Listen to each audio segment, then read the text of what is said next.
I'm Jessica Mitchell. And 6 months ago, I trusted my sister Rebecca to be my ride to what should have been a joyful family celebration in Phoenix. Instead, she abandoned me at Denver International Airport with nothing but a cruel text message that read, "Figure it out yourself, Jess. Maybe this will teach you some independence." I had $43 in my wallet, no credit card with available limit, and our flight had already departed. I thought my weekend was ruined, but what happened next exposed a family conspiracy that had been brewing for months, and it all started with an unexpected phone call from Captain Andrew Hayes. Before we jump back in, tell us where you're tuning in from, and if this story touches you, make sure you're subscribed because tomorrow I've saved something extra special for you. My relationship with Rebecca had always been complicated, but I never imagined she was capable of the level of cruelty I experienced that March evening. Growing up in Lakewood, Colorado, we were the Mitchell sisters, daughters of Robert and Linda Mitchell, who owned Mitchell & Sons Construction Company. Our grandfather had started the business in 1978 with nothing but a pickup truck and determination, building it into a respected commercial renovation company that employed 45 people across Colorado. The business was our family's pride and legacy, worth approximately $3.2 million according to the latest appraisal. Rebecca, being 4 years older, had always been the golden child. She excelled in everything she touched, from high school valedictorian to her current position as marketing manager at a prestigious Denver firm. Her salary was nearly six figures, she lived in an upscale Cherry Creek apartment, and drove a BMW that she'd paid for in cash. Our parents, Robert and Linda, constantly praised her achievements and held her up as the example I should follow. Family dinners often revolved around Rebecca's latest promotion, her successful marketing campaigns, or her relationship with Tyler Richardson, a lawyer from a prominent Denver family whom our parents absolutely adored. I chose a different path entirely. While Rebecca pursued business success, I was working toward my master's degree in education at the University of Colorado, Denver. My dream was to become an elementary school teacher, specifically working with underprivileged children in title-ed schools. The salary would be modest, barely enough to cover basic living expenses, but the work fulfilled something deep inside me. I lived in a small apartment in Capitol Hill, furnished mostly with secondhand finds and hand-me-downs. My part-time job at the university library paid enough to cover rent and groceries, though I lived paycheck to paycheck most months. Our parents struggled to understand my choices. During family gatherings at their comfortable Lakewood home, the conversations inevitably turned to my future prospects and financial security. They worried about my student loans, my career earning potential, and whether I'd ever be able to afford a house or provide for a family. Rebecca would often chime in with helpful suggestions about changing my major to something more practical, like business administration or marketing, where she could potentially help me find opportunities in her professional network. The construction business had been a source of increasing tension in our family discussions, particularly regarding succession planning. Our father, Robert, was 58 and beginning to think seriously about retirement within the next decade. The company required someone with business acumen to take over operations, and Rebecca seemed like the obvious choice with her marketing background and natural leadership abilities. However, she had repeatedly expressed that she wasn't interested in leaving her current career to run a construction company, calling it outdated and too hands-on for her taste. This created an awkward dynamic where I, despite having no business experience or interest in construction, was sometimes mentioned as a potential successor simply because I was family and Rebecca had declined. The idea terrified me because I knew nothing about running a company and had no desire to learn. My heart was in education, not business, and the pressure to consider taking over something so far from my passion caused considerable stress. Uncle Thomas, our father's younger brother, had moved to Scottsdale, Arizona, 15 years earlier when he took a position as a senior engineer with a renewable energy company. His 60th birthday was approaching in March, and he'd invited the entire extended family to celebrate with a weekend reunion in Phoenix. The gathering would include Thomas and his wife Patricia, their children Kevin and Ashley, plus various cousins and relatives we rarely saw. Our parents were excited about the reunion, seeing it as a rare opportunity for the family to come together and catch up. The trip had been planned for months. Our parents had generously offered to pay for Rebecca and me to fly to Phoenix, purchasing tickets that cost $450 each during the busy spring break travel season. The plan was simple. Rebecca would drive us both to Denver International Airport, we'd fly together to Phoenix on Friday evening, enjoy the weekend celebration, and return Sunday night.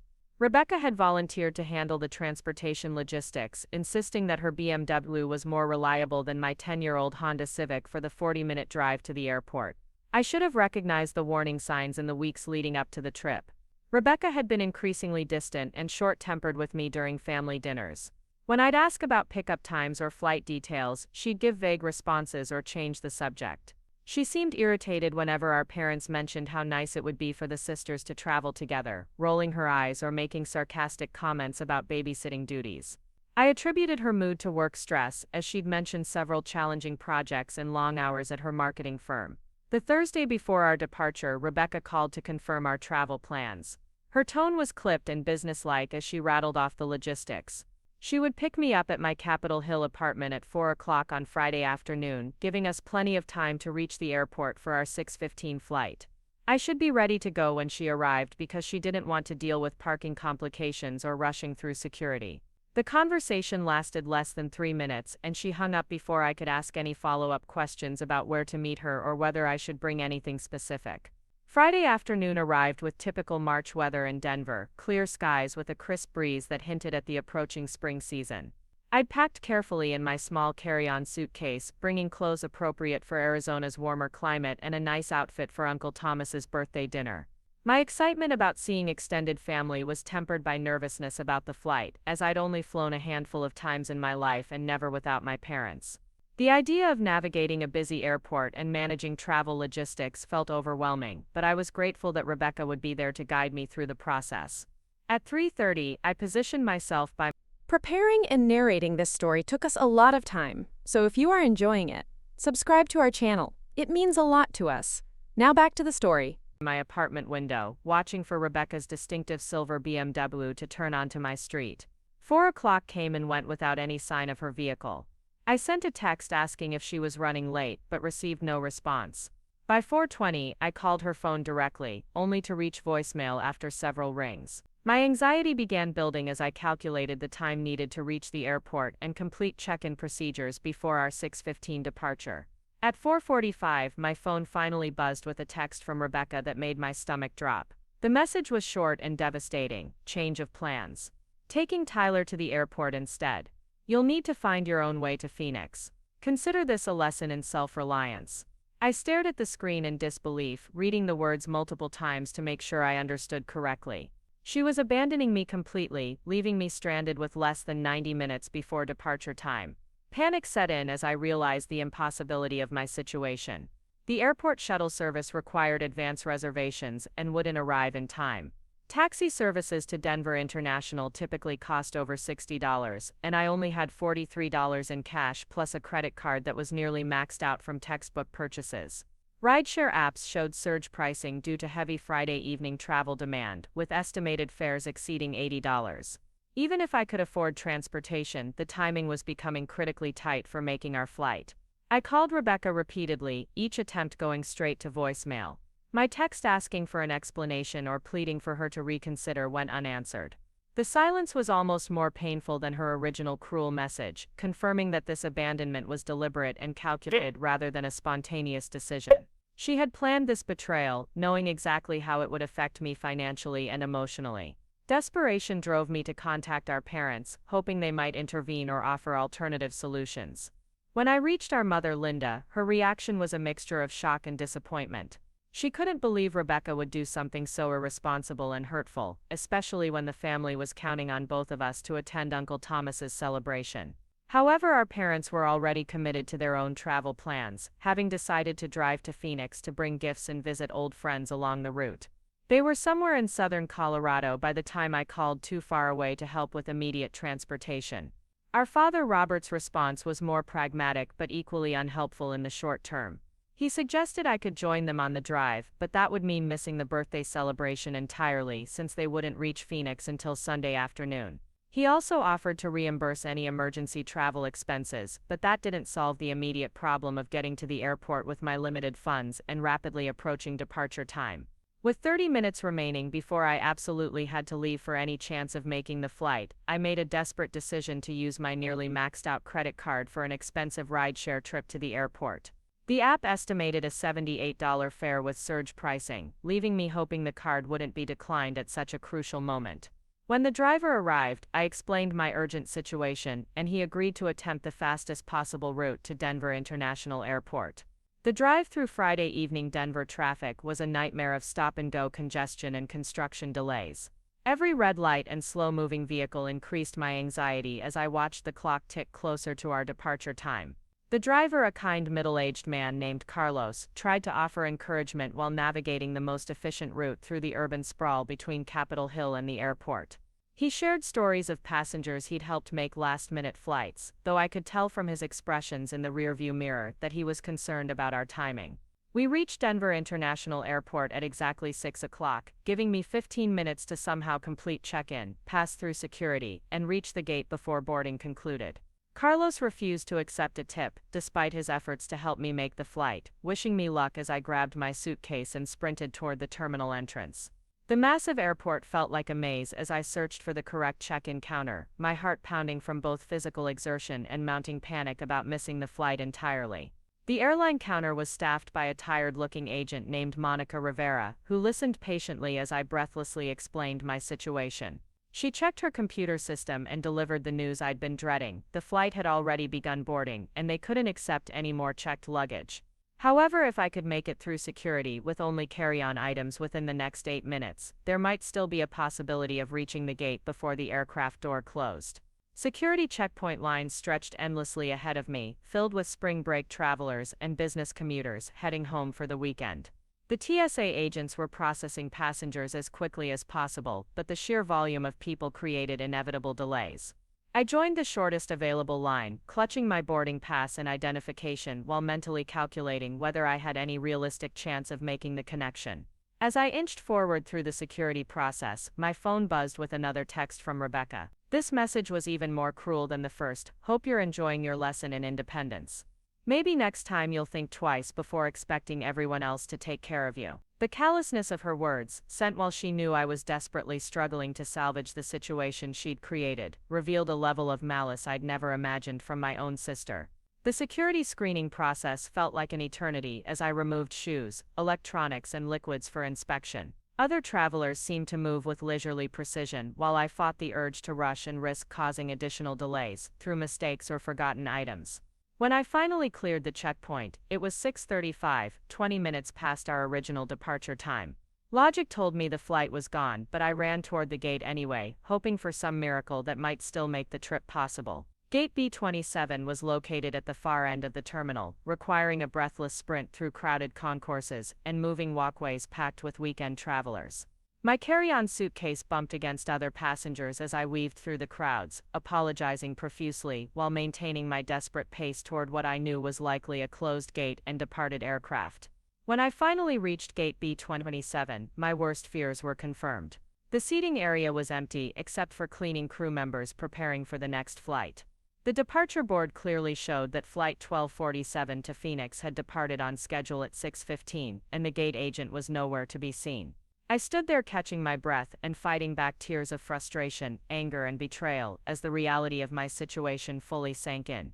I was stranded at Denver International Airport with $43, a maxed-out credit card, and no way to reach Phoenix for Uncle Thomas's birthday celebration. The weekend I'd been looking forward to for months was ruined, and my family would think I'd simply failed to show up without any explanation. Rebecca had succeeded in her cruel lesson about independence, leaving me to face the consequences of her deliberate sabotage. Finding an empty chair in the gate area, I sat down to assess my options and figure out how to salvage something from this disaster. The next available flight to Phoenix wasn't until Sunday morning, with tickets costing over $600 that I absolutely couldn't afford. Hotel rooms near the airport were similarly expensive, especially during the busy spring break travel season when everything was booked solid with stranded or delayed passengers. As I sat there feeling overwhelmed and defeated, my phone rang with an unknown number that had a local Denver area code. Normally I wouldn't answer unfamiliar calls, but my desperate situation made me hope it might be someone offering assistance or information about alternative travel options. When I accepted the call, a professional male voice introduced himself in a way that would change everything about my understanding of the situation. "Hello, is this Jessica Mitchell?" the voice asked with professional warmth that somehow felt familiar despite coming from a complete stranger.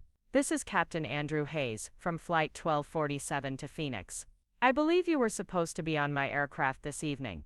My heart stopped momentarily as confusion washed over me. How could the pilot of a flight that had already departed possibly be calling me? I stammered a response, confirming my identity while trying to understand why an airline captain would personally contact a passenger who had missed their flight. In my experience, airlines were notorious for their impersonal customer service and bureaucratic indifference to individual passenger problems. Captain Hayes continued with information that made my blood run cold. Mitchell, I need to inform you that your sister Rebecca contacted our crew chief approximately 30 minutes before departure. She claimed there had been a family emergency and that you would not be able to make the flight. She requested that we remove your name from the passenger manifest and release your seat to standby passengers. The words hit me like a physical blow. Rebecca hadn't simply abandoned me at my apartment, she had actively sabotaged my ability to travel by lying to the airline about a non-existent family emergency. The calculated nature of her betrayal was far worse than I had initially realized. She had planned every detail of this humiliation, ensuring that even if I somehow managed to reach the airport in time, my seat would no longer exist. However, Captain Hayes continued, something about her story didn't sit right with me. In 23 years of flying commercial aircraft, I've learned to trust my instincts about passengers and their situations. Your sister seemed nervous and evasive when questioned about details of this supposed emergency. She also refused to provide any contact information for you, claiming your phone was disconnected due to the crisis. I listened in stunned silence as he explained how Rebecca's suspicious behavior had prompted him to investigate further. Commercial pilots have access to passenger contact information for legitimate safety and operational reasons, and Captain Hayes had decided to verify her claims by reaching out to me directly. His call had revealed the truth about Rebecca's deception, confirming his suspicions that something was seriously wrong with her story. Miss Mitchell, I want you to know that what your sister did tonight constitutes fraud against our airline. She provided false information that resulted in the improper removal of a confirmed passenger from our manifest. This is a serious violation of federal aviation regulations and potentially criminal behavior. The captain's words were both validating and terrifying. While I felt vindicated to have an authority figure recognize Rebecca's wrongdoing, the implications of her actions were far more serious than a simple family dispute. She had committed actual crimes in her effort to prevent me from traveling to Phoenix, crimes that could result in legal consequences and permanent damage to her professional reputation. Captain Hayes explained that he had already contacted airline security and filed an incident report documenting Rebecca's false statements and the circumstances surrounding my removal from the passenger list. The report would become part of a formal investigation into fraudulent passenger manifest manipulation, and Rebecca could face both criminal charges and civil liability for her actions. I'm calling to offer you an opportunity to rectify this situation, he said. Flight 1247 experienced a mechanical issue approximately 40 minutes after departure and had to return to Denver for emergency repairs. We're currently on the ground undergoing maintenance inspection, and our departure has been delayed until tomorrow morning at 8:15. My mind reeled as I processed this unexpected turn of events. The flight Rebecca thought she had successfully prevented me from taking was sitting on the tarmac at the same airport where I remained stranded. Her elaborate scheme had been undone by mechanical problems beyond anyone's control, creating an opportunity for justice that she could never have anticipated. Captain Hayes continued with an offer that seemed too good to be true.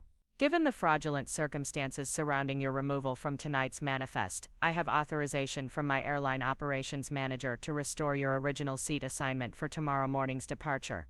Additionally, we'll be providing you with overnight accommodations at the airport Marriott and meal vouchers to cover your expenses until departure.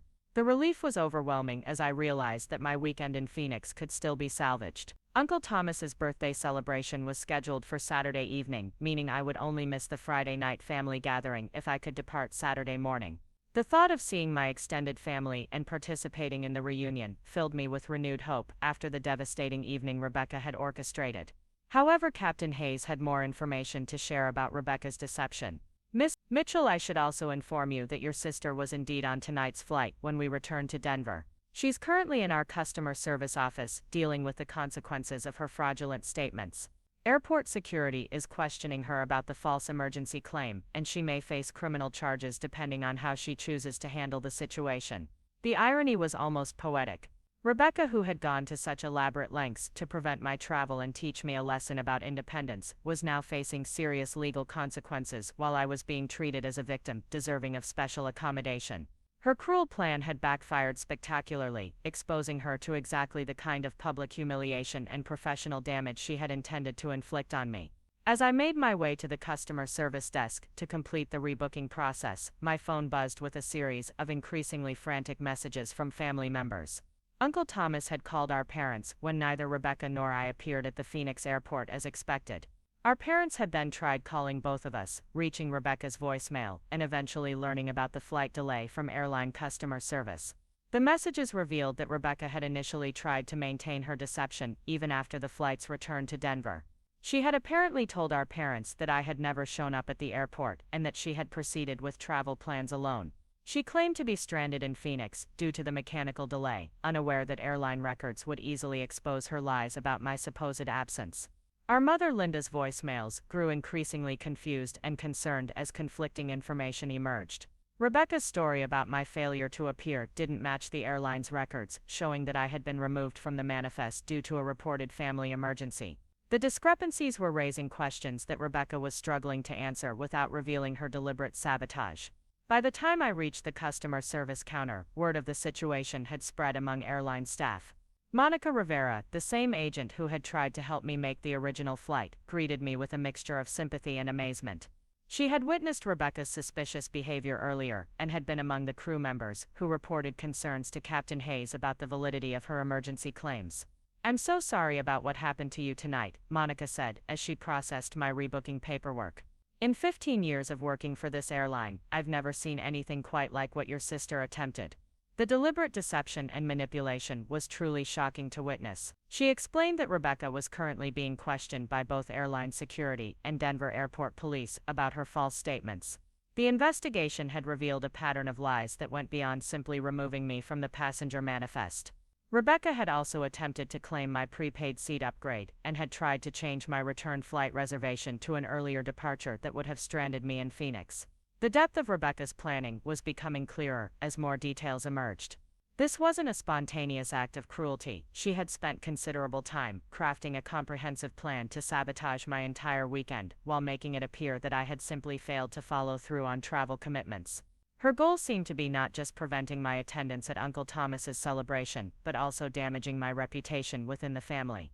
Monica handed me a hotel voucher and meal certificates while explaining the next morning's departure procedures. "Miss Mitchell, I want you to know that Captain Hayes went above and beyond normal protocols to investigate your sister's claims and ensure you weren't wrongfully excluded from travel. He specifically requested that you receive our highest level of customer service recovery, given the fraudulent circumstances." The hotel shuttle transported me to the Marriott Denver Airport, where I was given a comfortable room overlooking the airport runways. As I settled in for the night, the surreal nature of the evening's events began to sink in. What had started as a devastating betrayal by my sister had transformed into an opportunity for truth and justice that I could never have imagined. My phone continued buzzing with messages from family members as news of the situation spread. Our father Robert had apparently received a call from airport security requesting information about our family emergency. When he explained that no such emergency existed, the investigation into Rebecca's false claims gained additional momentum and credibility. Uncle Thomas sent a particularly touching message, expressing his disappointment about the evening's events, but assuring me that Saturday's celebration would be even more special with my attendance. He had apparently spoken with our parents and learned about Rebecca's deception, making it clear that her behavior was unacceptable and wouldn't be tolerated during the family reunion. As I prepared for bed in the unexpected comfort of the airport hotel, I reflected on the dramatic reversal of fortune that had occurred within just a few hours. Rebecca's cruel lesson about independence had backfired completely, teaching me instead about the kindness of strangers and the importance of standing up to manipulation and abuse. The next morning arrived with bright Colorado sunshine streaming through my hotel room windows. I woke feeling refreshed and optimistic about the day ahead, a stark contrast to the devastation and despair I had experienced just 12 hours earlier. The complimentary breakfast buffet was excellent, and the hotel staff continued treating me with exceptional courtesy based on instructions from the airline about my special circumstances. Captain Hayes had left a message at the front desk, confirming that Flight 1247 was cleared for on-time departure, and that my original seat assignment had been restored. The message also indicated that Rebecca would not be continuing to Phoenix on the morning flight, as she was dealing with ongoing issues related to her fraudulent statements from the previous evening. The shuttle ride back to Denver International Airport felt completely different from my frantic arrival the night before. Instead of panic and desperation, I experienced calm anticipation about reuniting with extended family and participating in Uncle Thomas's milestone birthday celebration. The kindness shown by Captain Hayes and the airline staff had restored my faith in human decency after Rebecca's betrayal. At the airport, I was greeted by Monica Rivera, who had apparently requested to work the morning shift specifically to ensure my departure went smoothly. She personally escorted me through the check-in process and priority security screening, making sure every detail was handled perfectly to prevent any additional stress or complications.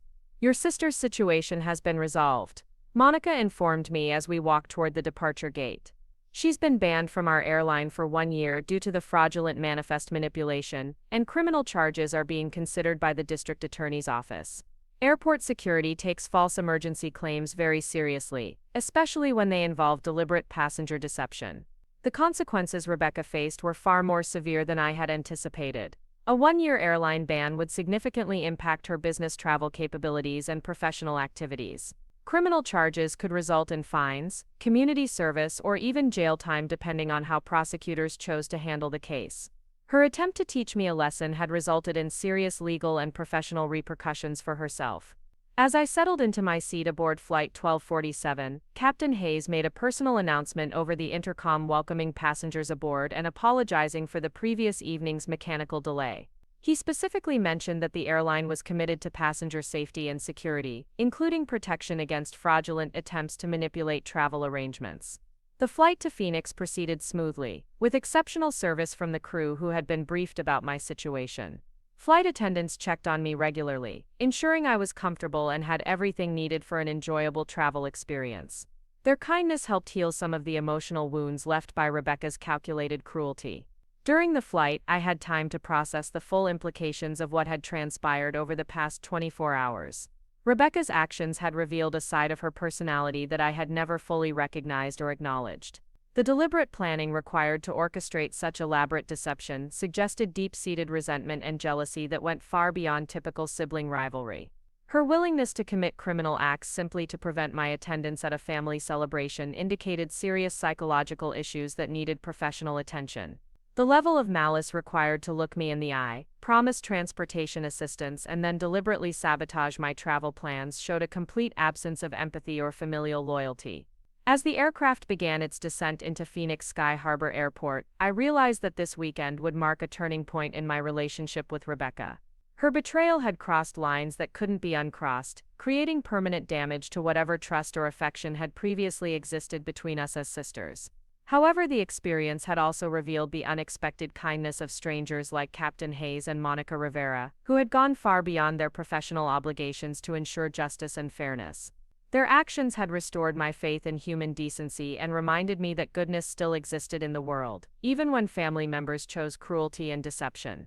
The Phoenix airport was bustling with weekend travelers as I collected my luggage and made my way toward the arrival area where Uncle Thomas had promised to meet me. Despite everything that had happened, I felt grateful for the opportunity to celebrate his milestone birthday and reconnect with extended family members I rarely had chances to see. Uncle Thomas spotted me immediately as I emerged from the secure area, his familiar smile and warm embrace providing exactly the welcome I needed after such an emotionally turbulent journey. His questions about Rebecca's absence gave me the opportunity to share the truth about her deception, though I chose to focus on my gratitude for making the trip rather than dwelling on her betrayal. "I'm just glad you're here safe and sound," he said as we walked toward his car. "Whatever happened between you and Rebecca can be sorted out later. Today is about family, celebration, and making good memories together." His perspective helped me realize that Rebecca's actions, while hurtful and criminal, didn't have to define or ruin the entire weekend experience. I had overcome her sabotage through the kindness of others and my own resilience, proving that her cruel lesson about independence had actually taught me valuable lessons about strength and perseverance. The drive through Phoenix toward Uncle Thomas's Scottsdale home gave us time to catch up on family news and discuss plans for the birthday celebration. He shared stories about his engineering career, his excitement about retirement planning, and his hopes for bringing the extended family together more regularly in the future. As we turned into his driveway, I could see cars belonging to various cousins and relatives who had traveled from across the country for this reunion. The sight filled me with anticipation and gratitude for the opportunity to reconnect with family members despite Rebecca's best efforts to prevent my participation. Uncle Thomas's house was bustling with activity as relatives prepared for the evening's celebration. Cousin Kevin greeted me with enthusiasm, expressing confusion about Rebecca's absence but welcoming me warmly nonetheless.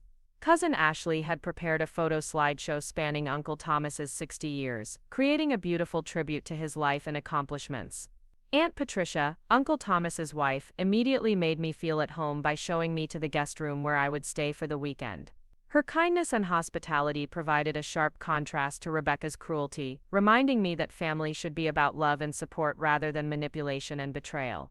As the afternoon progressed and more relatives arrived for the celebration, I found myself sharing the story of Rebecca's deception with various family members. Their reactions ranged from shock to anger to concern about her mental state, but everyone expressed relief that I had been able to attend despite her sabotage. The consensus among family members was that Rebecca's behavior was completely unacceptable and suggested serious underlying issues that needed to be addressed. Several relatives shared their own experiences with her increasingly difficult personality and selfish behavior during recent family gatherings, painting a picture of someone whose problems extended far beyond our sibling relationship. By evening, as we gathered for Uncle Thomas's birthday dinner at a beautiful Scottsdale restaurant, I realized that Rebecca's absence was actually making the celebration more enjoyable for everyone. Without her tendency to dominate conversations and create drama, the family could focus on genuine connection and shared memories. Uncle Thomas's birthday speech that evening included a special acknowledgement of my presence despite the travel difficulties I had overcome. His words brought tears to my eyes as he praised my determination and resilience in the face of adversity, turning Rebecca's intended humiliation into a moment of family recognition and support. The morning after Uncle Thomas's birthday celebration brought unexpected phone calls that would completely reshape my understanding of Rebecca's motivations and the extent of her deception. I was enjoying coffee on the patio of Uncle Thomas's Scottsdale home, watching the Arizona sunrise paint the desert landscape in brilliant oranges and purples, when my phone rang with a call from our family's longtime attorney, Margaret Sullivan. "Jessica, I'm calling because there's been a significant development regarding your family's business succession planning that you need to know about immediately."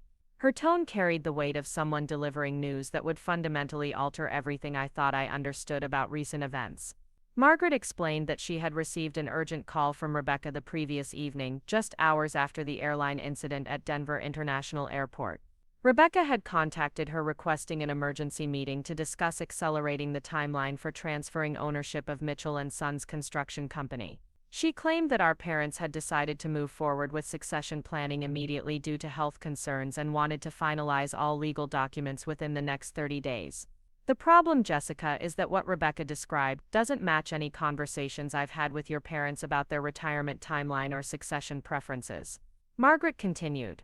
"Your father specifically told me last month that he wasn't planning to make any ownership decisions for at least another 2 years, and he wanted both daughters to have equal opportunity to demonstrate their interest and capabilities."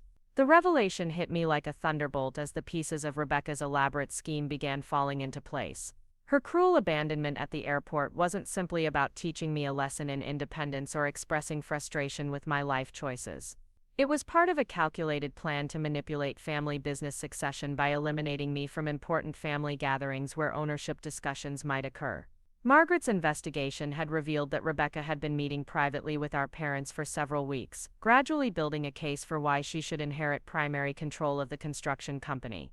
She had apparently been spreading subtle suggestions that I was unreliable, financially irresponsible, and too focused on my education career to be interested in or capable of business management responsibilities. "Rebecca specifically mentioned your absence from Uncle Thomas's birthday celebration as evidence of your lack of commitment to family obligations," Margaret explained. "She told your parents that your failure to attend the reunion despite their financial support for travel expenses demonstrated poor judgment and unreliability that would be problematic in business ownership." The sophisticated nature of Rebecca's manipulation was breathtaking in its cruelty and calculation. She had engineered my absence from the family gathering, then used that very absence as evidence against my character and reliability. Her goal was to create a narrative where she appeared to be the responsible, committed daughter while I seemed flaky and ungrateful for family support. Margaret's legal expertise had immediately raised red flags about Rebecca's sudden urgency regarding succession planning. Legitimate business transitions require careful planning, tax considerations, and thorough documentation that can't be rushed without creating significant legal and financial risks. Rebecca's insistence on immediate action suggested ulterior motives that warranted investigation. I've scheduled a conference call with your parents for Monday morning to clarify their actual intentions regarding business succession. Margaret said, I wanted to give you advance notice because Rebecca's version of events and your parents' previous statements are completely contradictory. Something is definitely not right about this situation. After ending the call with Margaret, I sat in stunned silence as the full scope of Rebecca's betrayal became clear. Her actions at the airport were just the tip of an iceberg involving months of calculated manipulation designed to steal not just a weekend trip but potentially millions of dollars in family business ownership. The stakes were far higher than I had ever imagined. Uncle Thomas found me on the patio 20 minutes later, still processing the shocking information from Margaret's call. His engineering background had taught him to analyze problems systematically, and he listened carefully as I explained the new developments regarding Rebecca's business succession manipulation. Jessica, what you're describing sounds like a coordinated campaign to undermine your standing within the family, he said thoughtfully. The timing of her airport sabotage combined with her immediate contact with the family attorney suggests this has been planned for weeks or possibly months. Uncle Thomas's perspective was invaluable because he had observed family dynamics from a slight distance for the past 15 years. His move to Arizona had given him objectivity about relationships and conflicts that were sometimes difficult for immediate family members to recognize clearly. He shared observations about Rebecca's behavior during recent family gatherings that I had dismissed as typical sibling competitiveness but which now appeared to be part of a larger pattern of manipulation. She had consistently made subtle comments about my financial struggles, my career choices, and my supposed lack of practical business sense. During Christmas dinner last year, Rebecca spent considerable time discussing your student loan debt and questioning whether your education would ever provide sufficient income for independence, Uncle Thomas recalled. At the time I thought she was genuinely concerned about your financial future, but in retrospect it seems like she was building a case against your financial competence. The conversation with Uncle Thomas helped me realize that Rebecca's manipulation had been far more extensive than the airport incident alone. She had been systematically undermining my reputation within the family for months, creating a foundation for her business succession argument that portrayed her as the stable, successful daughter while painting me as irresponsible and financially unreliable. My phone buzzed with a text message from our mother Linda that confirmed Margaret's concerns about Rebecca's manipulation. Jessica, we need to talk immediately. Rebecca called us last night with some very disturbing claims about you missing the Phoenix trip. Can you call us as soon as possible? The urgency in our mother's message suggested that Rebecca's lies were beginning to unravel as family members compared conflicting versions of events. Her story about my supposed failure to show up for travel couldn't withstand scrutiny once our parents learned about the airline investigation and the fraudulent emergency claims. I called our parents immediately, reaching them at their hotel in Flagstaff where they had stopped during their driving trip to Phoenix. The conversation that followed was emotionally charged as I explained the truth about Rebecca's airport sabotage and her lies to the airline about non-existent family emergencies. Our father Robert's reaction was a mixture of shock, anger, and disappointment that went far beyond typical parental concern about sibling disputes. Jessica, what you're describing isn't just cruel behavior between sisters. If Rebecca really made false statements to an airline about emergency situations, she could face serious criminal charges that would destroy her professional career. Our mother Linda was even more upset as she realized the extent of Rebecca's deception. She specifically told us that you had called her Friday afternoon to cancel the trip because of some personal crisis you didn't want to discuss.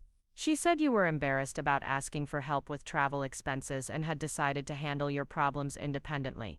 The sophisticated nature of Rebecca's lies was becoming increasingly apparent as our parents shared details of her Friday evening phone calls. She had crafted a comprehensive story that portrayed me as emotionally unstable, financially desperate, and too proud to accept family assistance during a personal crisis. Our father's business experience had taught him to recognize manipulation and deception in professional contexts, and he was clearly disturbed by Rebecca's calculated dishonesty. What concerns me most is the planning this must have required. This wasn't a spontaneous decision or a moment of poor judgment. She deliberately orchestrated an elaborate deception for reasons we still don't fully understand. I shared Margaret Sullivan's information about Rebecca's contact with the family attorney and her attempts to accelerate business succession planning. The revelation that she was trying to use my supposed absence from Uncle Thomas's celebration as evidence against my family commitment added another layer to her manipulation that our parents found deeply troubling. We never authorized any changes to our business succession timeline, our father said firmly. Rebecca has been pressuring us for weeks about making immediate ownership decisions, but we've consistently told her that we're not ready to make those choices yet. We want both daughters to have equal opportunity to demonstrate their interest and capabilities. The conversation revealed that Rebecca had been misrepresenting our parents' intentions to Margaret Sullivan while simultaneously pressuring them to make immediate decisions that would favor her business succession claims. Her manipulation was operating on multiple fronts simultaneously, creating confusion and urgency where none should have existed. Our mother's voice carried deep sadness as she processed the implications of Rebecca's behavior. I keep asking myself how we failed as parents to raise a daughter capable of such deliberate cruelty toward her own sister. The level of planning and deception involved in this scheme is truly shocking. After ending the call with our parents, I spent the rest of the morning walking through Uncle Thomas's neighborhood, processing the enormity of what Rebecca had attempted. Her airport sabotage was just one component of a much larger scheme to manipulate family business succession through character assassination and manufactured evidence of my supposed unreliability. The financial implications were staggering when I considered the multi-million-dollar value of Mitchell & Sons Construction Company. Rebecca's manipulation, if successful, could have cost me not just a weekend trip but potentially millions of dollars in business ownership and generational wealth that our grandfather had built through decades of hard work. Uncle Thomas's wife Patricia found me during my walk and invited me to join her for lunch at a quiet cafe in Old Town Scottsdale. Her background as a retired social worker had given her insights into family dynamics and psychological manipulation that proved invaluable for understanding Rebecca's behavior. What you're describing fits the pattern of someone with narcissistic personality traits who views family relationships as zero-sum competitions rather than collaborative partnerships. Patricia explained over lunch. Rebecca seems to believe that your success or recognition within the family automatically diminishes her own status and achievements. Patricia's analysis helped me understand that Rebecca's manipulation wasn't necessarily about money alone but about control and dominance within family hierarchies. Her need to be seen as the successful, responsible daughter required undermining my reputation and standing regardless of the actual impact on my life or well-being. The airport sabotage and business succession manipulation both serve the same psychological purpose for Rebecca, Patricia continued. They allow her to position herself as the competent family member while portraying you as unreliable and problematic. It's a pattern that probably extends far beyond these specific incidents. The conversation with Patricia prompted me to reconsider years of interactions with Rebecca through the lens of systematic manipulation rather than normal sibling rivalry. Her tendency to undermine my achievements, question my decisions, and subtly criticize my lifestyle choices took on new significance when viewed as components of a long-term campaign to diminish my family standing. Saturday afternoon brought another unexpected development when cousin Kevin approached me with information that further illuminated Rebecca's manipulation tactics. He had received a phone call from Rebecca Friday evening, just hours after the airline incident, seeking his support for her business succession arguments.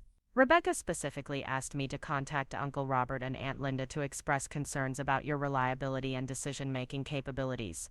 Kevin explained, she wanted me to mention your absence from Thomas's celebration as evidence that you don't take family commitments seriously.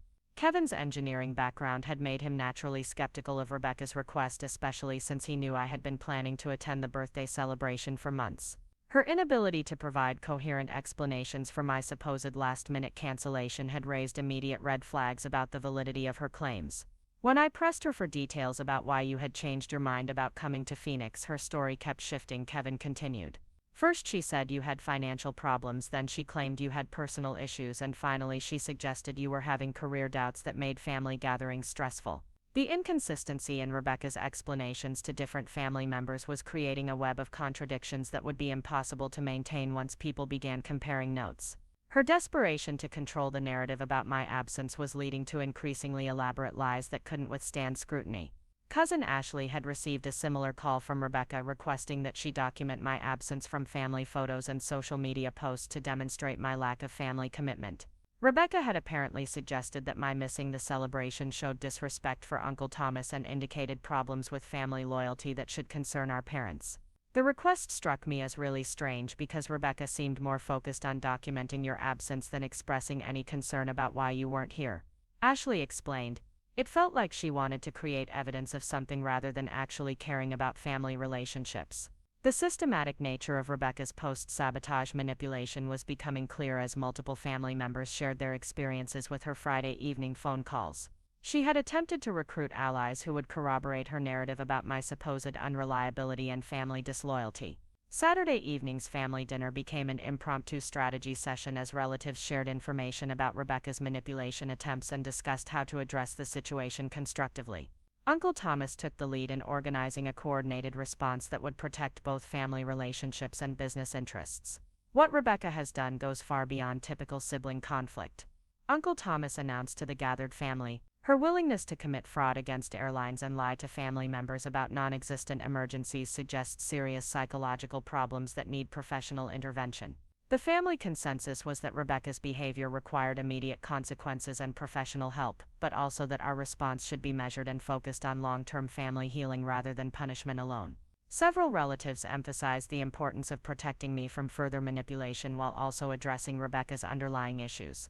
Uncle Thomas's birthday celebration had inadvertently become a turning point for our entire family's understanding of Rebecca's behavior and its impact on family dynamics. Her absence, ironically caused by her own criminal actions, had allowed honest discussions about her manipulation that might never have occurred in her presence. Sunday morning brought the most significant development yet when our parents called to inform me that they were cutting short their Phoenix trip to return to Denver immediately. Rebecca had apparently contacted them Saturday night with increasingly frantic demands for emergency family meetings about business succession and financial planning. Rebecca's behavior has become completely irrational, our father Robert explained during the call. She's demanding immediate meetings with attorneys, accountants, and business advisors to discuss succession planning that we never authorized. Her urgency and panic suggest this situation is far more serious than we initially realized. Our mother Linda added that Rebecca had also contacted several family friends and business associates with claims about my supposed financial irresponsibility and lack of commitment to family obligations. Her manipulation campaign was expanding beyond our immediate family to include professional and social networks. We need to get back to Denver immediately to control the damage Rebecca is causing to our family's reputation and business relationships. Our father continued. Her lies about you are starting to affect our company's standing in the business community, and we can't allow that to continue.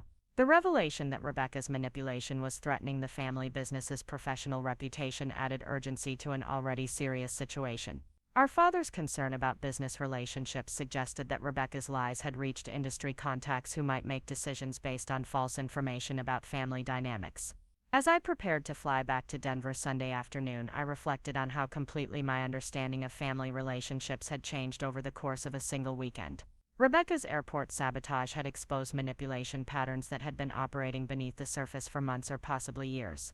The support I had received from Uncle Thomas, Patricia, Kevin, Ashley, and other relatives had been both healing and educational, showing me what healthy family relationships could look like when they weren't poisoned by manipulation and competition.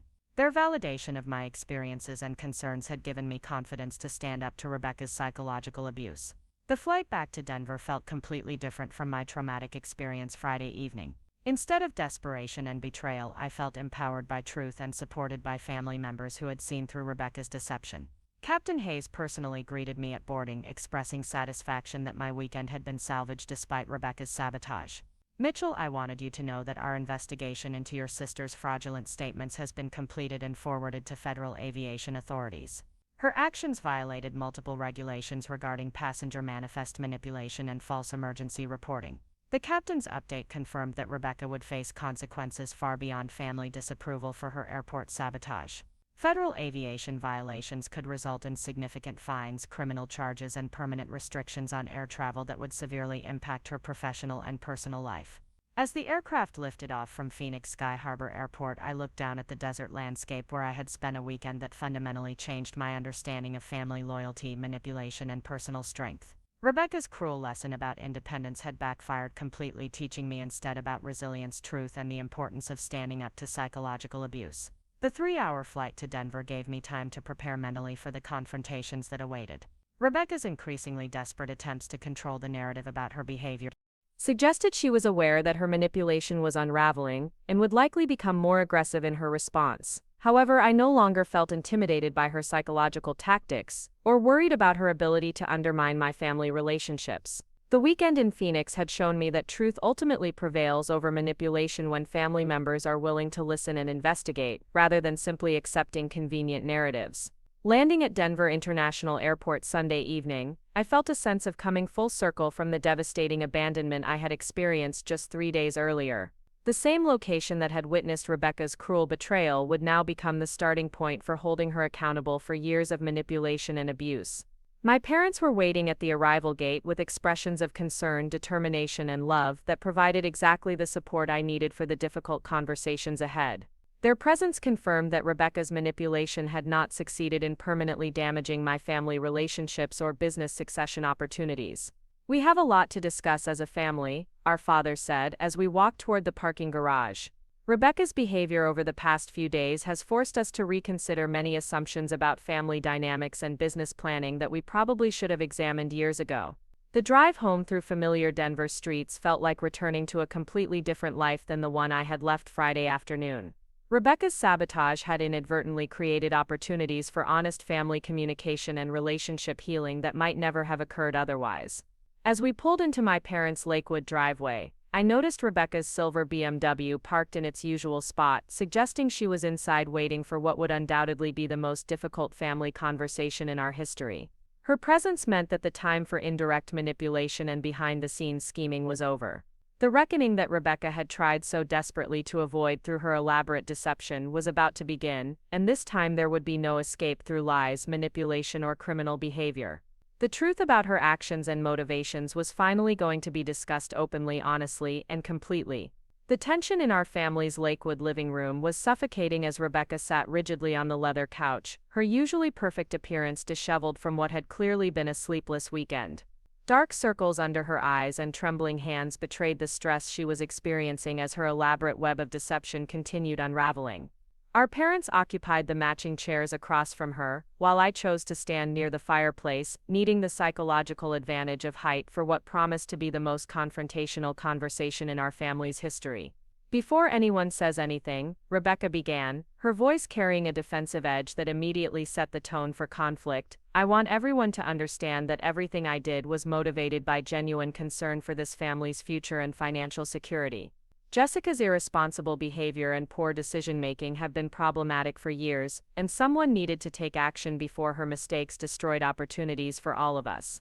The audacity of her opening statement was breathtaking in its complete reversal of reality. Here was someone who had committed federal crimes, lied to family members, and manipulated business succession planning, yet she was attempting to position herself as the victim of my supposed irresponsibility. Her narcissistic inability to acknowledge wrongdoing was more extreme than I had ever witnessed.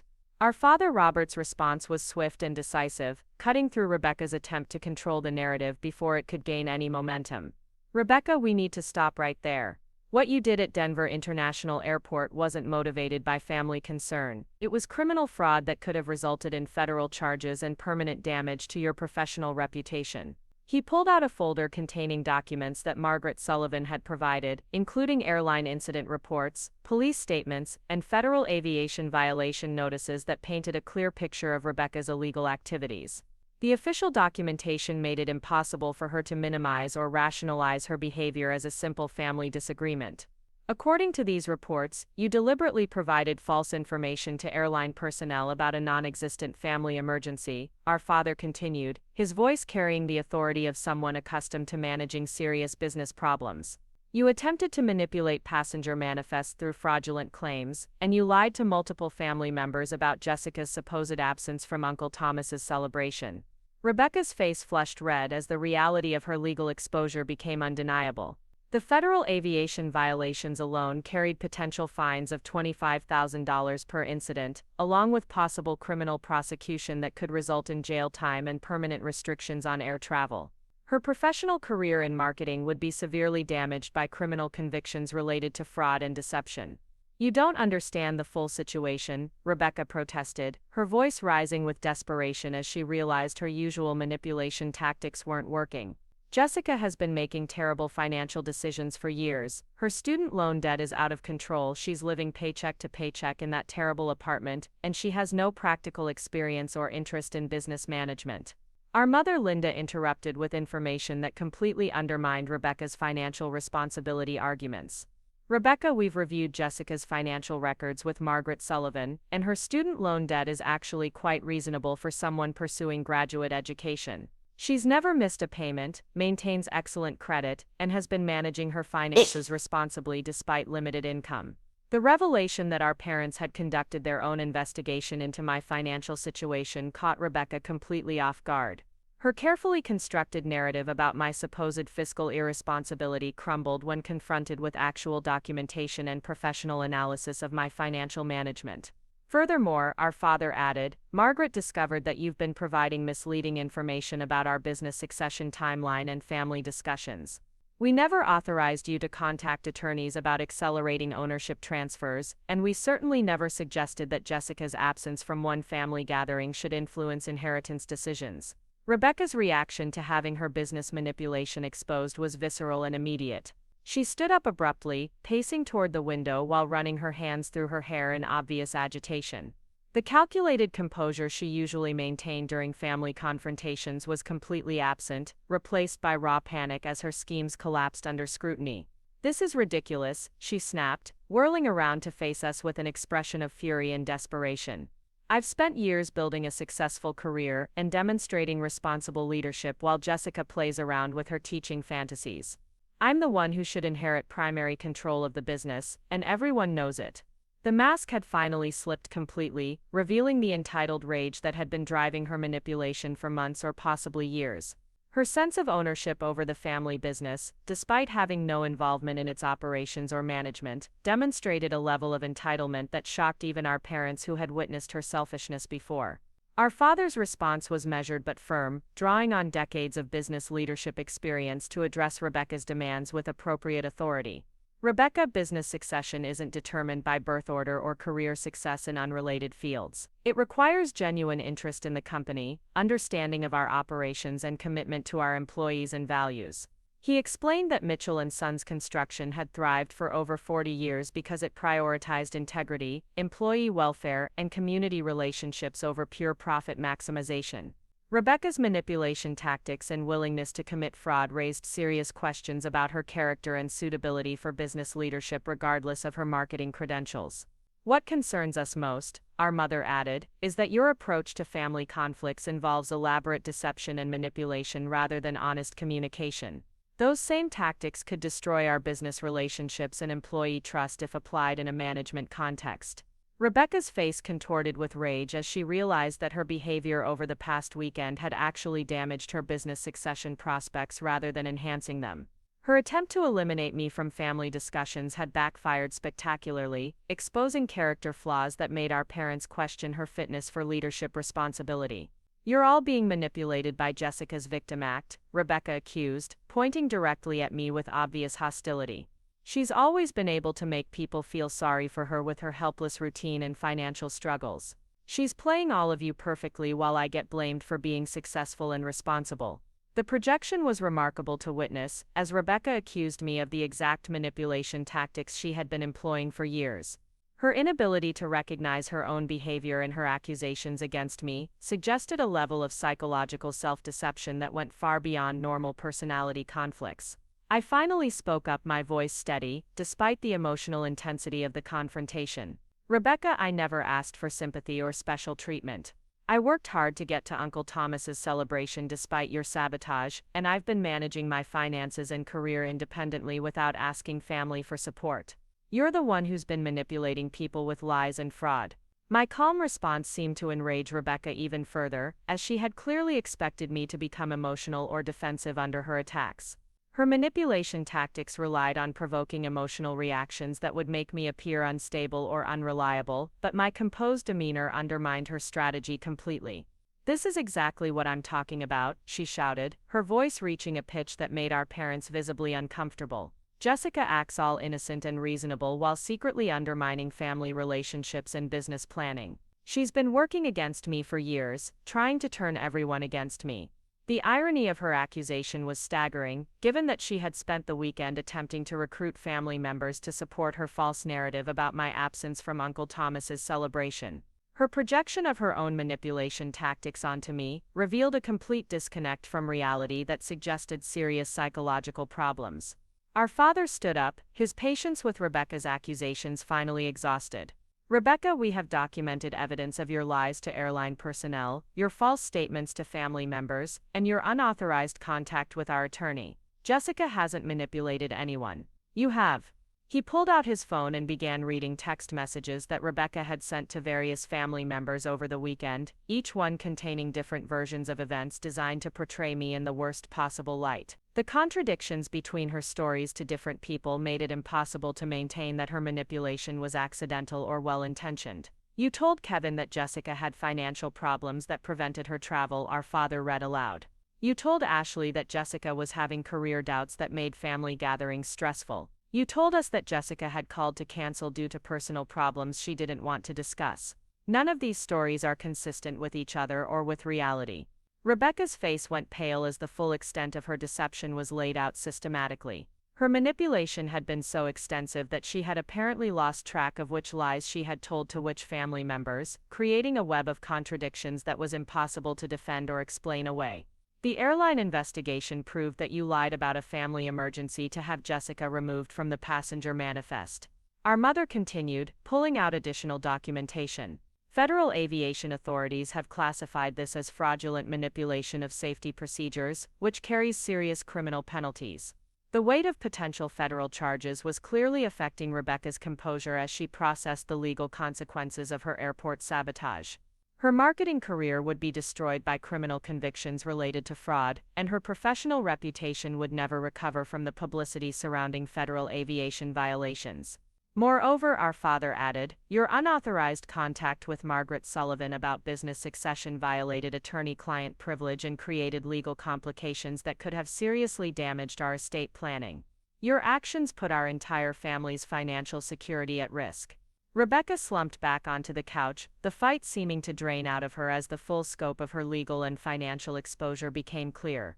Her elaborate scheme to manipulate business succession had not only failed but had actually disqualified her from consideration for leadership roles, due to demonstrated dishonesty and poor judgment. What happens now? She asked quietly, her voice barely above a whisper as the reality of her situation finally penetrated her defensive denial. The entitled rage had been replaced by genuine fear as she contemplated the potential consequences of her actions. Our parents exchanged glances before our father delivered the family's decision with the gravity appropriate to such serious circumstances. Rebecca, you need immediate professional help to address the psychological issues that led to this behavior. We're requiring that you enter counseling with a therapist who specializes in narcissistic personality disorders and family manipulation. The therapy requirement wasn't presented as a suggestion or recommendation but as a non-negotiable condition for maintaining any relationship with our family. Rebecca's manipulation had crossed lines that couldn't be ignored or minimized, requiring professional intervention to prevent future incidents. Additionally, our mother continued, you'll need to make formal apologies to every family member you contacted with false information about Jessica. These apologies must acknowledge your deception and take full responsibility for your actions without any attempts at justification or blame shifting. The apology requirement was designed to force Rebecca to confront the extent of her manipulation while providing closure for family members who had been subjected to her lies. The specificity about taking full responsibility would prevent her from using apologies as opportunities for additional manipulation. Our father outlined the business consequences of her behavior with the same systematic approach he used for serious company problems. Regarding business succession, your actions over the past weekend have demonstrated judgment and character issues that disqualify you from consideration for leadership roles at Mitchell & Sons Construction. The finality of his statement clearly shocked Rebecca, who had apparently believed she could manipulate her way into business ownership despite her criminal behavior and dishonesty. Her sense of entitlement to inheritance based solely on birth order and personal success was completely disconnected from the character requirements of business leadership. However, he continued, if you complete therapy successfully and demonstrate genuine change over the next 2 years, we'll consider whether you might have a role in company operations. This isn't a complete exclusion, but it is a recognition that trust must be rebuilt before leadership responsibilities can be discussed. The conditional nature of her potential future involvement provided hope for redemption while maintaining clear boundaries about behavioral expectations. Rebecca's response to therapy and her willingness to acknowledge wrongdoing would determine whether family relationships could be rebuilt. I found myself feeling a mixture of vindication and sadness as I watched Rebecca process the consequences of her actions. The vindication came from having my experiences validated and her manipulation exposed, but the sadness stemmed from recognizing how damaged our sister relationship had become through years of psychological abuse. "Rebecca," I said, speaking directly to her for the first time during the confrontation, "I hope you'll take advantage of the therapy opportunity to understand why you felt the need to hurt me so deliberately. I want to believe that somewhere inside you there's still the sister I grew up loving." My words seemed to crack something in Rebecca's defensive facade, and for the first time during the entire confrontation she appeared genuinely emotional rather than angry or calculating. Tears began streaming down her face as she perhaps finally recognized the pain her actions had caused.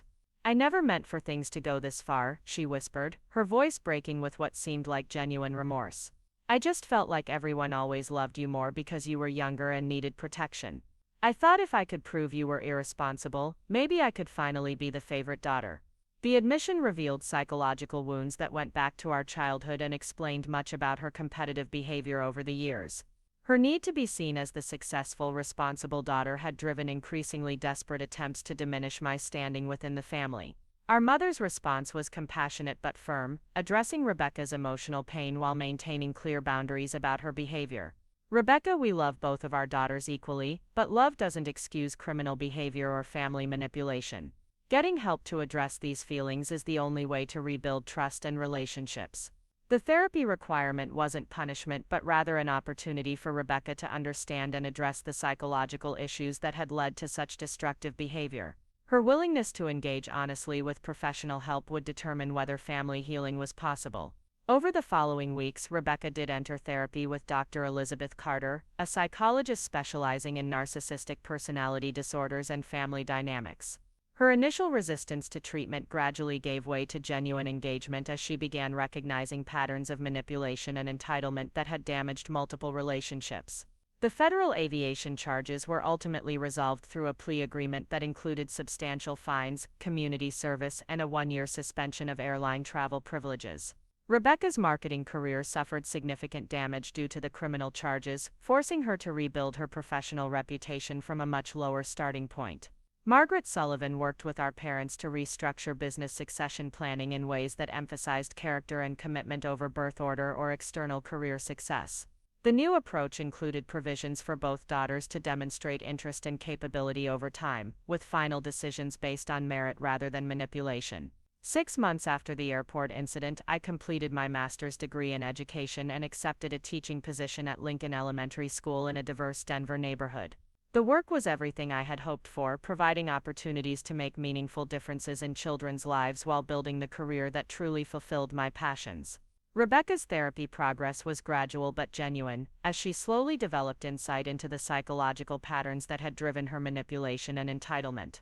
Her relationship with our family remained strained but showed signs of potential healing as she learned to communicate honestly rather than manipulatively. The family business continued thriving under our father's leadership, while plans for eventual succession remained open to both daughters based on demonstrated interest and character development. The crisis Rebecca had created ultimately strengthened family communication and decision-making processes. My relationship with extended family members, particularly Uncle Thomas and his family, grew stronger as a result of the Phoenix weekend and its aftermath. The support they had provided during my crisis created bonds that continued enriching my life long after the immediate problems were resolved. Looking back on that devastating Friday evening when Rebecca abandoned me at my apartment, I can see how her cruel betrayal ultimately led to positive changes that might never have occurred otherwise. Her manipulation forced honest family discussions about character, values, and relationships that had been needed for years.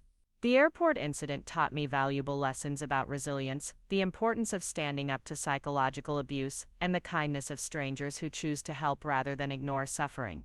Captain Hayes and Monica Rivera had demonstrated that integrity and compassion still exist in a world that sometimes seems dominated by selfishness and cruelty.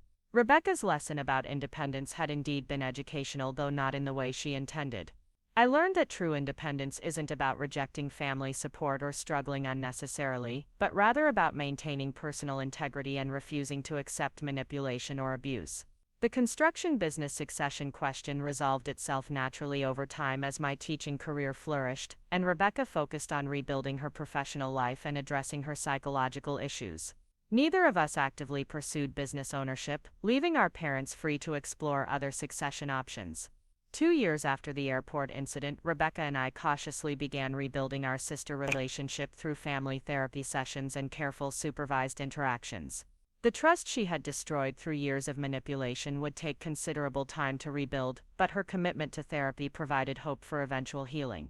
The criminal charges and professional consequences had been painful but necessary for forcing Rebecca to confront behaviors that had been escalating for years. Without the dramatic exposure of her airport sabotage, her manipulation might have continued indefinitely, causing even greater damage to family relationships and business interests. My teaching career brought the fulfillment and purpose I had always sought, working with students who faced challenges similar to those I had overcome in my own life.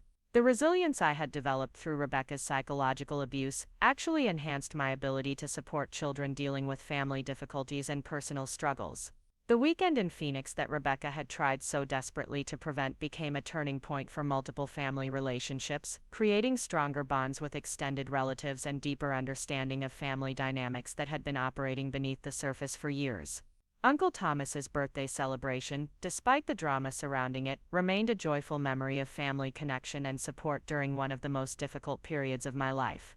His perspective and advice had been invaluable for understanding Rebecca's behavior and developing strategies for protecting myself from future manipulation. The airport incident also led to lasting friendships with Captain Hayes and Monica Rivera, who had gone far beyond their professional obligations to ensure justice and fairness. Their kindness had restored my faith in human decency during a moment when family betrayal had shaken my fundamental beliefs about love and loyalty. As I reflect on the entire experience 3 years later, I'm grateful for the strength and wisdom that emerged from what initially seemed like devastating betrayal. Rebecca's cruelty had inadvertently provided opportunities for growth, healing, and relationship building that enriched my life in unexpected ways. The family business continues operating successfully under professional management, while our parents enjoy semi-retirement and involvement in community activities. The succession crisis that Rebecca had attempted to manufacture never materialized, as natural solutions emerged that served everyone's interests better than forced decisions would have. My relationship with our parents deepened significantly as a result of the honesty and communication that followed Rebecca's manipulation exposure. They gained new appreciation for my character and resilience while recognizing manipulation patterns they had been enabling unconsciously for years.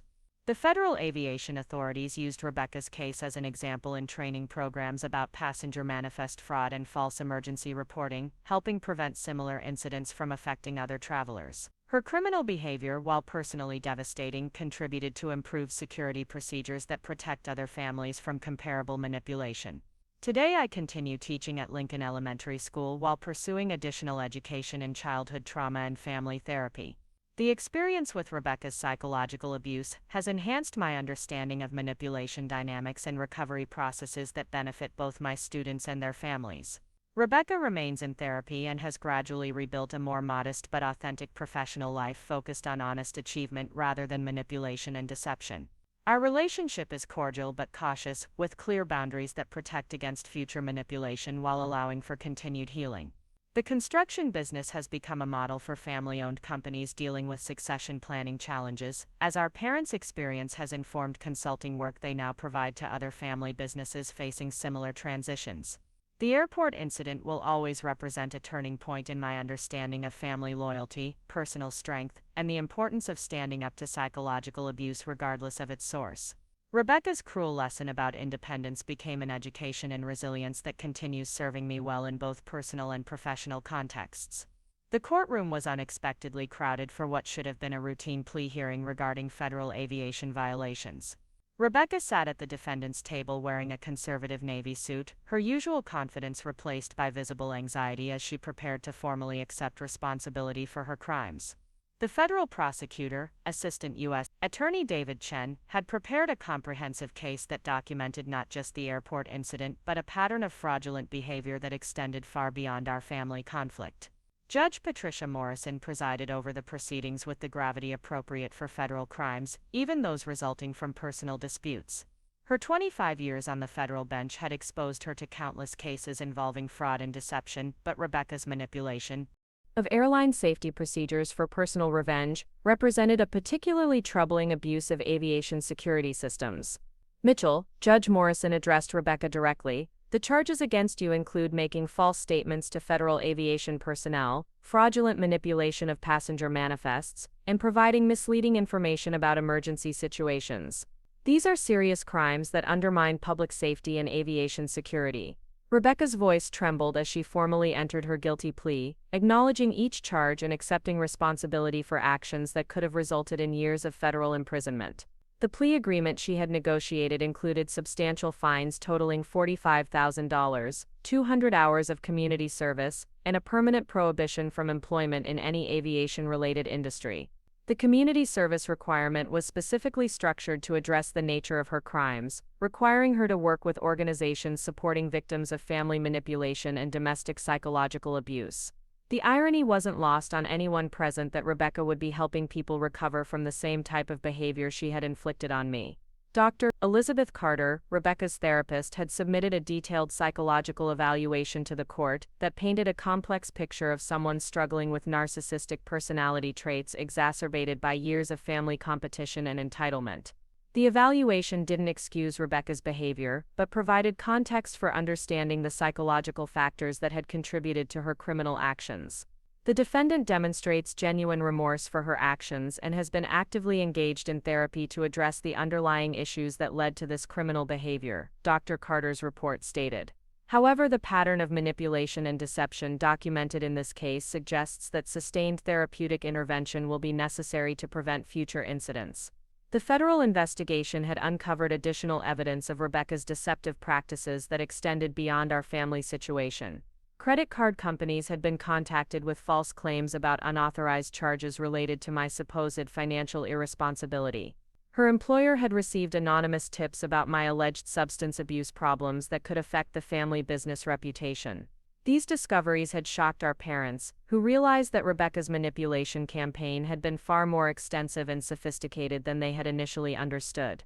The systematic nature of her deception suggested months of planning and execution that went well beyond spontaneous sibling rivalry or business succession concerns. Assistant U.S. Attorney Chen addressed the court about the broader implications of Rebecca's crimes for aviation security and public safety. Your Honor, the defendant's actions represent a deliberate attempt to manipulate critical aviation safety procedures for personal gain. Her willingness to fabricate emergency situations and provide false passenger information undermines systems designed to protect all travelers.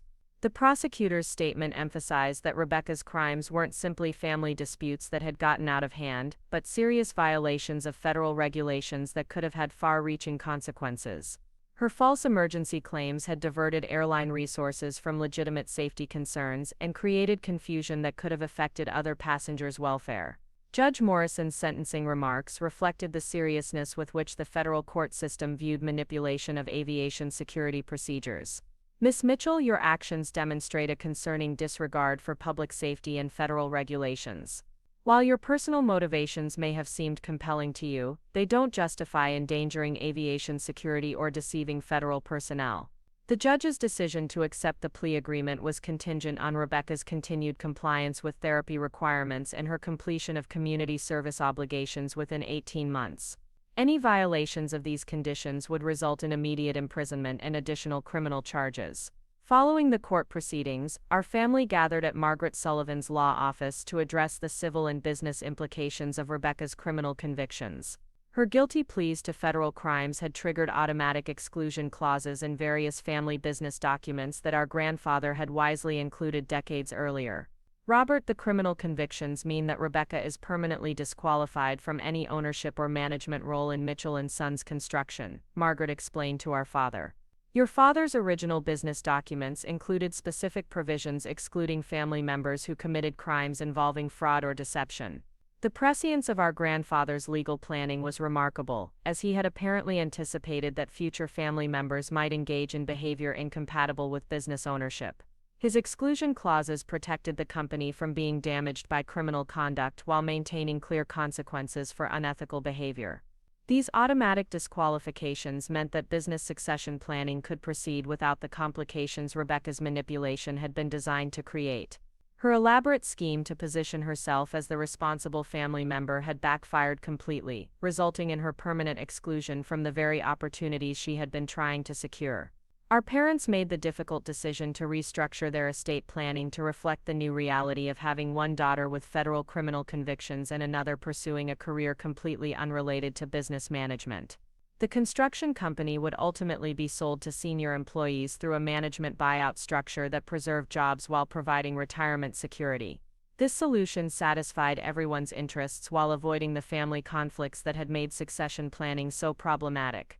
Our parents could retire comfortably, employees would gain ownership of the company they had helped build, and neither Rebecca nor I would bear the burden of managing a business that didn't align with our career interests or capabilities.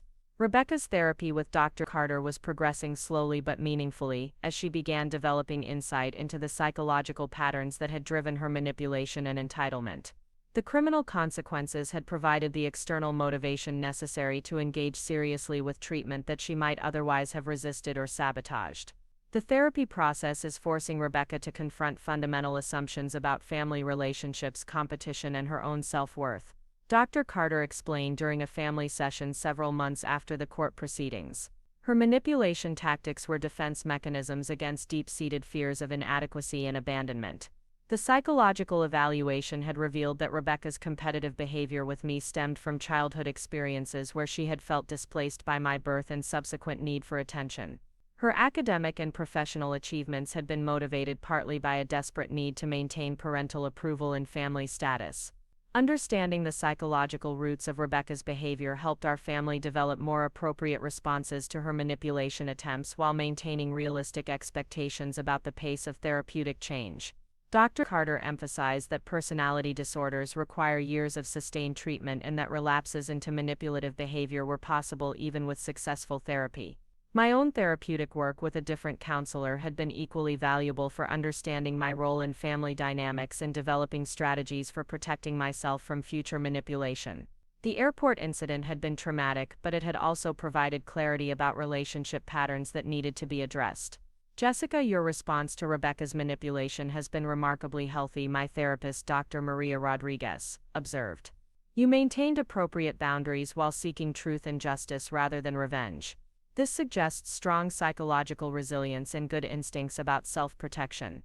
The therapy process helped me understand that my choice to pursue teaching rather than business management wasn't a rejection of family values but rather an expression of personal authenticity that deserved respect and support. Rebecca's manipulation had attempted to frame my career choices as character flaws when they were actually evidence of self-awareness and integrity.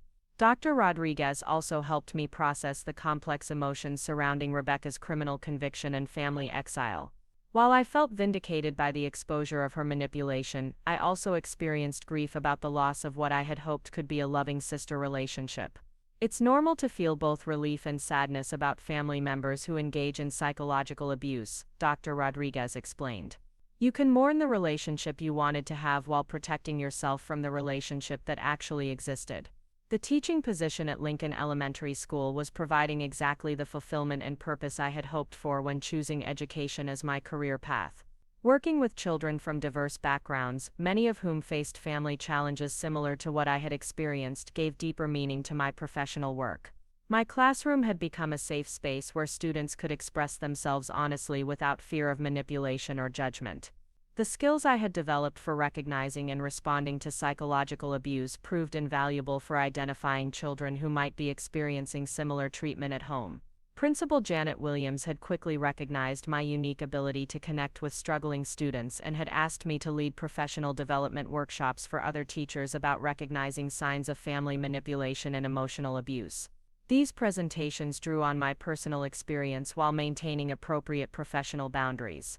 Jessica brings a level of authenticity and insight to discussions about family trauma that comes from lived experience combined with professional training, Principal Williams observed.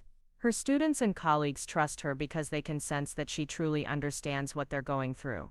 The workshop presentations had led to speaking opportunities at education conferences throughout Colorado, where I shared strategies for supporting students from dysfunctional family situations. The positive response from educators indicated that my experience with Rebecca's manipulation could benefit many children and families beyond our immediate situation. Uncle Thomas and Aunt Patricia had become important mentors and support figures as I navigated both professional development and family healing. Their perspective as successful couple who had maintained healthy relationships provided models for what family connections could look like when based on genuine care rather than manipulation. What impressed us most about your handling of Rebecca's behavior was your commitment to truth over convenience. Uncle Thomas reflected during one of our regular phone conversations. It would have been easier to accept her manipulation than to challenge it, but you chose the harder path that ultimately protected everyone. Their validation had been crucial during moments when I questioned whether exposing Rebecca's behavior had been the right choice. The criminal consequences she faced were severe, and I sometimes wondered if family loyalty should have motivated me to minimize her actions rather than demanding accountability. However, Uncle Thomas and Aunt Patricia consistently reminded me that enabling manipulation and criminal behavior wasn't true family loyalty but rather a form of enabling that ultimately harmed everyone involved. Rebecca's need to face consequences for her actions was essential for any possibility of genuine healing and change. The extended family relationships that had been strengthened during Uncle Thomas's birthday celebration continued flourishing as relatives recognized the positive changes that had resulted from honest communication about family dynamics. Cousins Kevin and Ashley had become regular contacts who provided additional perspective and support. Cousin Kevin's engineering background had given him analytical skills for understanding family systems and communication patterns that proved valuable for developing strategies to prevent future manipulation. His wife Jennifer had experience with family therapy that helped our entire extended family learn better ways of addressing conflicts. What Rebecca did was serious enough to require serious consequences, Kevin observed during a family gathering 6 months after the court proceedings. But the way our family has responded with therapy, honest communication, and clear boundaries gives me hope that we can build healthier relationships going forward. Cousin Ashley's work in social services had exposed her to many families dealing with manipulation and psychological abuse, and she had provided valuable resources for understanding Rebecca's behavior and recovery prospects. Her professional perspective helped our family maintain appropriate expectations about the therapeutic process. The community service requirement that had been part of Rebecca's plea agreement was connecting her with other families who had experienced similar manipulation and abuse. Working with victims of psychological abuse was forcing her to confront the real impact of behavior she had previously minimized or rationalized. Hearing other people's stories about family manipulation is helping Rebecca understand how her actions affected you and our entire family. Carter reported during a family therapy session. She's beginning to develop genuine empathy rather than the superficial concern she previously displayed. The community service was taking place at a nonprofit organization called Family Recovery Center that provided counseling and support services for people recovering from various forms of family abuse. Rebecca's assigned tasks included administrative work, event planning, and eventually leading support groups for people with similar psychological issues. Executive Director Sarah Thompson had initially been skeptical about accepting someone with Rebecca's criminal background as a volunteer, but Dr. Carter's recommendation and Rebecca's genuine engagement with therapy had convinced her to offer the opportunity. The work was providing valuable perspective that couldn't be achieved through therapy alone. Rebecca's learning that her manipulation tactics are part of a recognized pattern of abuse that affects thousands of families, Sarah explained. Seeing the long-term consequences of psychological abuse in other people's lives is motivating her to take her own recovery more seriously. The volunteer work was also helping Rebecca develop skills for honest communication and genuine relationship building that had been absent from her previous interactions. Working with abuse survivors required empathy, patience, and authenticity that challenged her to move beyond manipulative social patterns. My relationship with our parents had evolved significantly as they processed their own role in enabling Rebecca's manipulation over the years. Family therapy sessions had helped them recognize patterns of favoritism and boundary violations that had contributed to unhealthy competition between their daughters. We realize now that we inadvertently encouraged Rebecca's competitive behavior by constantly comparing you girls and emphasizing achievements over character, our mother Linda admitted during one particularly emotional therapy session. We thought we were motivating both of you to succeed, but we were actually creating an environment where manipulation seemed necessary. Our father Robert had struggled with recognizing his own contribution to family dysfunction as his business background had trained him to focus on results rather than relationship processes. Learning to prioritize emotional health and communication over achievement and efficiency required significant personal growth. I've spent so many years focusing on business success that I forgot to teach my daughters how to have healthy relationships, he reflected. Rebecca's criminal behavior was a wake-up call that forced me to examine my own priorities and parenting mistakes. The family therapy process was helping our parents develop new approaches to relationship building that emphasized honesty, empathy, and mutual support rather than competition and achievement. These changes were benefiting not just their relationships with Rebecca and me but also their marriage and friendships. Dr. Patricia Williams, our family therapist, had experience with business families dealing with succession planning conflicts and psychological abuse. Her insights about power dynamics and family systems proved invaluable for understanding how business pressures had contributed to our relationship problems. Many successful families struggle with these issues because achievement and competition are valued over emotional intelligence and relationship skills. Dr. Williams explained, "The key to healing is learning to measure success by the quality of relationships rather than just financial or professional accomplishments." The therapy work was also helping our family develop strategies for preventing future manipulation and abuse while maintaining appropriate boundaries with Rebecca as she continued her recovery process. Trust would need to be rebuilt gradually through consistent behavior change rather than promises or apologies. Margaret Sullivan had restructured our family's legal and financial planning to reflect the lessons learned from Rebecca's manipulation attempts. New documents included stronger provisions for transparency, ethical behavior requirements, and safeguards against future attempts to manipulate business or inheritance decisions. The silver lining of Rebecca's criminal behavior is that it forced your family to address relationship and communication issues that could have caused problems for decades. Margaret observed, "The legal protections we're implementing now will prevent similar manipulation attempts in the future." The legal restructuring included provisions for regular family meetings with professional facilitation, clear communication protocols for business decisions, and automatic consequences for any family member who engaged in manipulation or deception. These safeguards would protect future generations from experiencing similar trauma. 2 years after the airport incident, Rebecca had completed her community service requirements and was continuing voluntary therapy work at the Family Recovery Center. Her progress in treatment had been steady but not without setbacks, as personality change requires sustained effort and commitment. Rebecca has developed genuine insight into her manipulation patterns and their impact on family relationships, Dr. Carter reported during her final court-mandated evaluation. However, maintaining these changes will require ongoing therapeutic support and family accountability. The criminal conviction had permanently altered Rebecca's professional trajectory, as her marketing career had been severely damaged by the federal charges and publicity surrounding the case. She had eventually found employment with a small nonprofit organization where her marketing skills could be used for social good rather than corporate profit. Working for an organization focused on helping disadvantaged families had provided Rebecca with perspective about real problems and genuine need that helped put her previous entitlement and manipulation into proper context. The work was meaningful but required humility and service that challenged her narcissistic tendencies. My teaching career had continued flourishing as I completed additional training in trauma-informed education and family therapy techniques.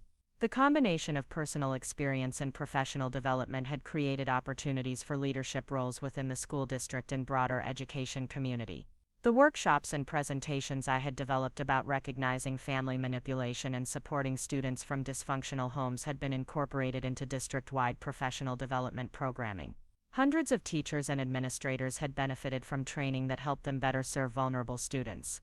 Principal Williams had nominated me for the Colorado Teacher of the Year award, citing my innovative approaches to supporting students from challenging family situations and my contributions to professional development and trauma-informed education. While I didn't win the statewide award, the recognition validated my career choices and professional contributions. Jessica represents the best of what teaching can be when educators bring both personal insight and professional expertise to their work, the nomination letter stated. Her ability to connect with struggling students comes from genuine understanding combined with excellent pedagogical training. The recognition had led to opportunities for graduate study in educational psychology and family therapy, with several universities offering funding for research focused on the intersection of family trauma and academic achievement. The possibility of pursuing doctoral studies excited me while honoring my commitment to remaining in the classroom. Rebecca and I had begun having carefully structured interactions during family therapy sessions, working slowly toward rebuilding some form of relationship while maintaining appropriate boundaries and realistic expectations. The process was challenging for both of us but seemed necessary for long-term family healing. "I know I can never undo the harm I caused you," Rebecca said during one particularly difficult therapy session. "I'm not asking for forgiveness or trying to minimize what I did. I just want you to know that I'm working every day to become someone who deserves to be your sister." Her statement represented genuine progress from the defensive denial and blame shifting that had characterized her initial response to being held accountable. Dr. Carter cautioned that personality change was gradual and that setbacks were possible, but Rebecca's consistency in therapy and community service suggested authentic commitment to change. The family business sale to senior employees had been completed successfully, providing our parents with comfortable retirement income while ensuring continuity for workers who had devoted their careers to Mitchell & Sons construction. The management buyout structure had preserved jobs and company culture while avoiding succession conflicts. Selling to our employees turned out to be the best possible solution for everyone involved, our father reflected. "The new owners understand our values and commitment to quality work, and we don't have to worry about family conflicts affecting business operations."